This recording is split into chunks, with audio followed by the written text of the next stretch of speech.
Donald ટ્રમ્પની સરકાર એક પછી એક ચોંકાવનારા નિર્ણયો લઈ રહી છે. તો આ જ ક્રમમાં ટ્રમ્પ સરકારે અમેરિકાના વાણિજ્ય દૂતાવાસોને નવો નિર્દેશ જાહેર કર્યો છે, જે હેઠળ તાત્કાલિક અસરથી વિદ્યાર્થી, વ્યવસાયિક અને એક્સચેન્જ વિઝિટર વિઝા ઇન્ટરવ્યૂ નવી એપોઇન્ટમેન્ટ પર રોક લગાવવામાં આવી છે. તો આ પગલું વિદેશ વિદ્યાર્થીઓ માટે ફરજિયાત સોશિયલ મીડિયા સ્ક્રીન લાગુ કરવાની વ્યાપક યોજનાનો હિસ્સો છે. પોલિટિકોના અહેવાલમાં અમેરિકન વિદેશી મંત્રી માર્કો રૂબિયો દ્વારા સહી કરેલા એક દસ્તાવેજના આધારે આ દાવો કરાયો હતો. એમાં સ્પષ્ટ જણાવાયું છે કે તાત્કાલિક અસરથી જરૂરી સોશિયલ મીડિયા તપાસના વિસ્તરણની તૈયારી હેઠળ કોઈપણ નવા વિદ્યાર્થી એક એક્સચેન્જ વિઝિટર વિઝા ઇન્ટરવ્યૂની એપોઇન્ટમેન્ટ શેડ્યુલ ન કરવામાં આવે, પણ ત્યાં સુધી જ્યાં સુધી કોઈ નિર્દેશ ન આપવામાં આવે. આ આદેશ સ્પષ્ટપણે દર્શાવે છે કે અમેરિકન સરકાર વિદેશી વિદ્યાર્થીઓની ડિજિટલ પ્રવૃત્તિઓની સંપૂર્ણ તપાસ કરવાની તૈયારી કરી રહી છે. જો કે અમેરિકાએ હજી સુધી જણાવ્યું નથી કે આ નવી તપાસ પ્રક્રિયા કયા ચોક્કસ પાસાઓ પર ધ્યાન કેન્દ્રિત કરશે.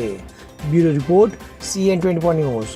હવે જુઓ દેશ દુનિયાની તમામ ખબરો તમારી આંગળીના ટેરવે.